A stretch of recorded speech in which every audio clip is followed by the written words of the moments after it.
Olá, eu sou o André. E eu, a Gabi. Começa agora mais uma edição do seu Crítica de Ponta na TV.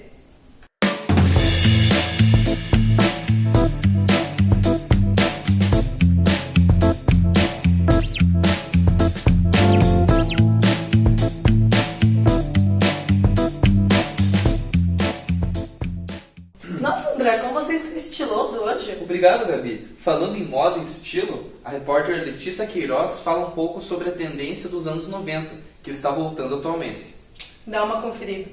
No campo da moda, as tendências refletem os acontecimentos da sociedade e por isso estão em constante transformação. Algumas tendências podem se estender por outras estações e até mesmo retornar anos depois, tornando-se um estilo ou modismo. Podemos perceber que algumas tendências de décadas passadas, como os anos 80 e 90, voltaram. O destaque é para a década de 90, quando o estilo foi marcado pela individualidade e diversidade, trazendo para os guarda-roupas da época o despojamento como marca. Camisas de flanelas, jeans largos e rasgados e tênis all-star eram o uniforme da geração. Passeando pela simplicidade e minimalismo, os anos 90 tinha como ícone de beleza Kate Moss.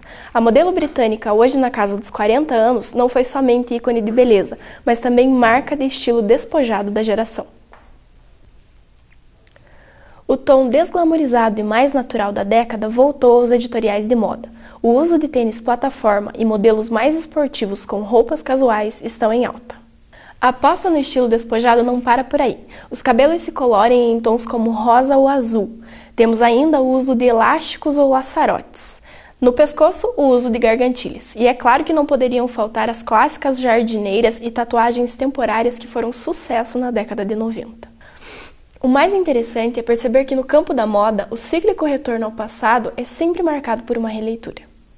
André, eu tava aqui pensando como é bom assistir um filme, né? É verdade, ainda mais quando traz uma boa lição. Concordo. Conheça agora com Kimber Stafrade, na editoria Projetor, o filme Linha de Passe. O filme Linha de Passe, lançado em 2008, conta a história de 5 personagens. Dinho, que divide a sua vida entre a religião e o emprego de frentista, Denis, que é motoboy, e Reginaldo, que passa os dias andando de ônibus atrás de seu pai, que era motorista. Esses são filhos de Cleusa, uma empregada doméstica grávida do 5º filho de pai desconhecido. A esperança da família é depositada em Dário, que sonha em ser jogador de futebol e passa de peneira em peneira atrás de um time que o aceite. Com a direção de Walter Salles, mostra de maneira emotiva a miséria, um clichê no cinema brasileiro. Além disso, demonstra também a luta daqueles que tentam sair da pobreza. O tempo todo, os personagens estão passando por transformações, que são barradas pelos limites impostos pela própria sociedade. Sociedade essa que julga o pobre, o negro, a mãe solteira, etc. O enredo também foca nas fugas em que cada um utiliza para suportar esses preconceitos e essas dificuldades. Com uma bela fotografia de Mauro Pinheiro, a produção abusa de closes em momentos significativos de suspense. Essa estratégia é usada em momentos que exploram um medo que os brasileiros vivem diariamente. O medo de não chegar em casa depois do serviço e também o de não conseguir dar uma vida digna à sua família. O filme Linha de Passe foi exibido no último dia 24 no projeto Tela Alternativa no bloco temático Cinema Nacional Contemporâneo. O filme tem duração de 1 hora e 40 minutos e foi exibido no projeto Tela Alternativa aqui em Ponta Grossa. Já Tá cortou. bom. Na editoria Antena, a repórter Bruna Oliveira nos conta sobre o programa Show da Sueli. O programa Show da Sueli é um programa transmitido pela Rádio Central AM daqui de Ponta Grossa. O programa tem quase 3 horas de duração. São 3 horas de pura publicidade e quase nenhuma interferência da radialista. São inúmeras as propagandas durante a programação. Dá para se contar nos dedos as vezes em que a locutora faz uma ligação direta com o ouvinte. Até mesmo o horóscopo, que era para ser diário, algumas vezes acaba se repetindo. A impressão que se tem é que o programa, por contar com uma razoável audiência de senhores e senhoras que estão beirando a melhor idade, acomodou-se. São tantas as propagandas e playbacks durante a programação que acabamos até esquecendo que quem comanda o show é a Sueli, pois pouco se ouve sua voz. Já no sentido musical, o programa faz um mix de clássicos sertanejos. A playlist é composta desde Gia e Giovanni, o qual é um clássico do sertanejo, até o Gustavo Lima, Lua Santana e até mesmo outros cantores que compõem essa cena do sertanejo universitário. É também possível ouvir clássicos do pop rock brasileiro, os quais remetem à década de 80 e de 90. Totalmente voltado para entretenimento, o programa deixa a desejar nos quesitos de criatividade e inovação, os quais são essenciais para esse ramo do rádio. Mantendo o mesmo padrão há cerca de 4 anos, o show da Suelen está mais para um show de monotonia e tédio. O programa é transmitido pela Rádio Central. Você conhece a Mansão Vila Hilda? Não? Então a repórter Ana Vitória apresenta um pouco sobre esse patrimônio cultural e histórico da cidade. A Mansão Vila Hilda foi construída em 1926 por Alberto Thielen, dono da cervejaria Adriática. O nome da mansão é em homenagem à sua esposa, Hilda Thielen. Atualmente, a mansão abriga a Fundação de Turismo de Ponta Grossa. Lendas cercam a história da mansão. Em 2002, foi tirada uma fotografia para a capa da lista telefônica. Nela aparece uma criança na janela mais alta da mansão. Muitos dizem que pode ser um dos filhos do casal. O casarão de 600 metros quadrados e com 2 pavimentos impressiona por sua beleza. Porém, no piso inferior existem algumas infiltrações. O jardim é uma ótima opção para ler um livro ou relaxar junto aos barulhos da cidade. A mansão é aberta para visitação das 8 da manhã às 6 da tarde. Nessa visita, uma guia nos mostra fotos que mostram a representatividade da mansão para a cidade de Ponta Grossa. A Mansão Vila Hilda se localiza na rua Júlia Vanderlei, 936. Bom café essas obras, né, André? Concordo, Gabi. Falando nisso, Leonardo Camargo, na editoria Pratos e Drinks, comenta um pouco sobre o Café Maria aqui de Ponta Grossa. O Coffee Marias traz uma experiência minimalista de cores e sabores. Localizado no antigo chalé do centro, o lugar se transformou em um... O Coffee Marias traz uma experiência minimalista de cores e sabores. Localizado no antigo chalé do centro, o espaço se transformou em um lugar tranquilo e sofisticado. Os ambientes pequenos, mas devidamente aproveitados, tornam-se propício a encontros. A decoração atrai amigos e casais, além das várias opções nos cardápios de cafés. A decoração e organização do ambiente oferece espaço para todos os gostos. Há mesas do lado de fora e na sacada do chalé, mas o que chama atenção são os interiores. Na parte superior da casa, o cliente se depara com 2 salas de temas europeus. Uma delas é tomada pelas cores azul, vermelha e branca, que remete a influências britânicas. Ao fundo, pode-se ouvir música dos Beatles, Queen e Rolling Stones.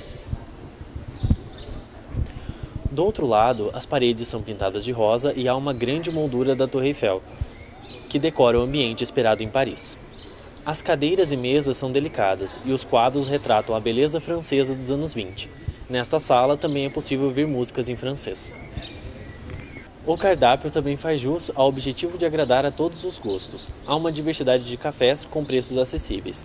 É possível encontrar também salgados e tortas que agradam até os paladares vegetarianos. No local, pode-se encontrar cervejas e vinhos.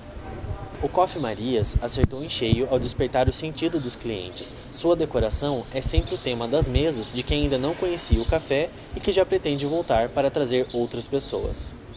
O Café Maria se localiza no centro da cidade e fica aberto das 8 da manhã até as 7 da noite. Mas agora a gente podia falar um pouco sobre literatura, não é mesmo, Gabriela? Boa! Então por isso Clara Ribeiro vai contar pra gente na editoria Livro Aberto um pouco sobre o livro Os 13 Porquês. Classificado como infanto-juvenil, o livro Os 13 Porquês, de estreia do autor estadunidense Jay Asher, não tem nada de infantil. Clay James recebe em sua casa uma caixa com 7 fitas cassetes. Quando ele vai ouvi-las, ele percebe que a voz que sai do toca-fitas é de Hannah Becker, uma menina que se suicidou 2 semanas atrás. Ouvindo as fitas, Clay percebe que todas as pessoas que recebem aquele pacote são um dos 13 porquês do suicídio de Hannah Becker. Intrigado por ser um dos 13 motivos, Clay percebe que a maioria das pessoas citadas nas fitas são pessoas que ele conhece e que convivem com ele. Um fato interessante do autor é que a todo momento ele situa o leitor de qual lado da fita está, de quem o personagem está falando e do que Clay sente naquele momento. Conforme as fitas vão sendo executadas, fica difícil imaginar um final. Mesmo assim, é possível se surpreender com o fim da história.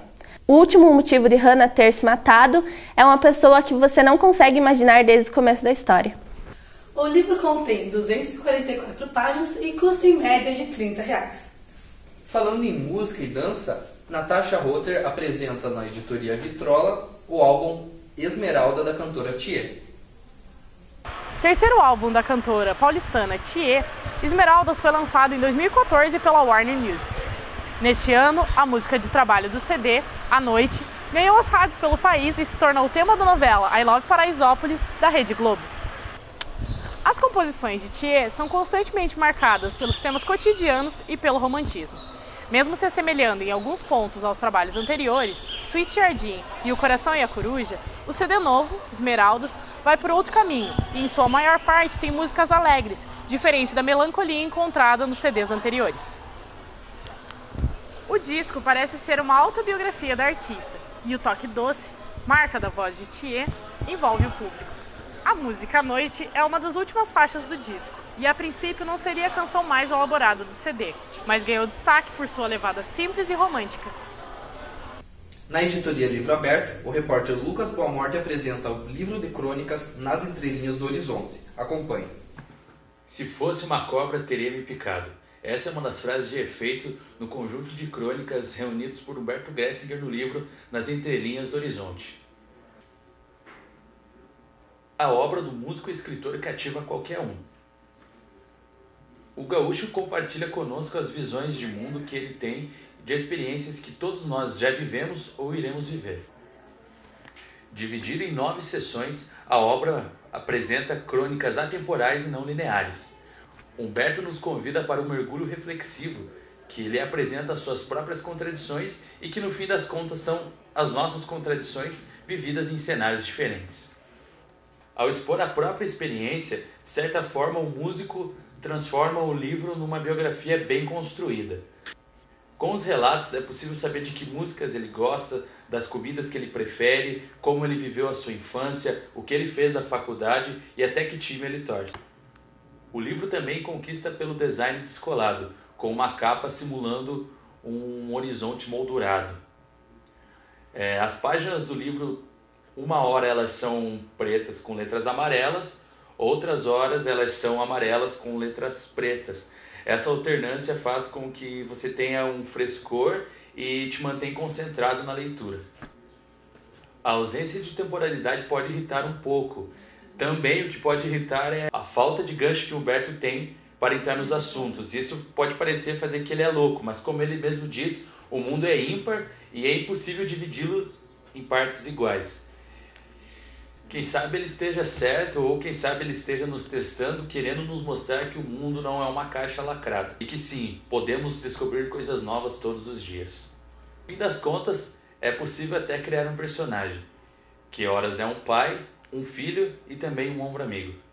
André, o que você está fazendo no celular? Posso saber? Estava lendo um blog aqui. Falando em blog, Bruna Camargo conta pra gente sobre o blog da Marielle Martins. O blog da Marielle Martins é responsável por cobrir os acontecimentos políticos de Ponta Grossa. Marielle é jornalista por formação, o que teria a trazer mais qualidade ao seu conteúdo jornalístico. Em uma cidade em que são comuns políticos pertencerem a veículos de comunicação e usarem esses veículos a seu favor, é fundamental o espaço independente de produção jornalística. Isso permite a diversidade de conteúdos e o acompanhamento crítico dos acontecimentos de Ponta Grossa, para o público não ficar refém das jogadas de marketing. Marielle faz críticas enfáticas ao cenário político pontagrossense. Isso acaba por nos mostrar que o meio político, infelizmente, é permeado por interesses particulares. Marielle deixa explícito em sua página que o blog não possui nenhuma ligação com políticos. A jornalista, que também trabalha em uma rádio de Ponta Grossa, está há alguns anos atuando no campo jornalístico. Em uma área que a mulher não possui quase nenhuma representação no jornalismo político, é importante a atuação de uma jornalista. Isso permite diminuirmos o machismo existente.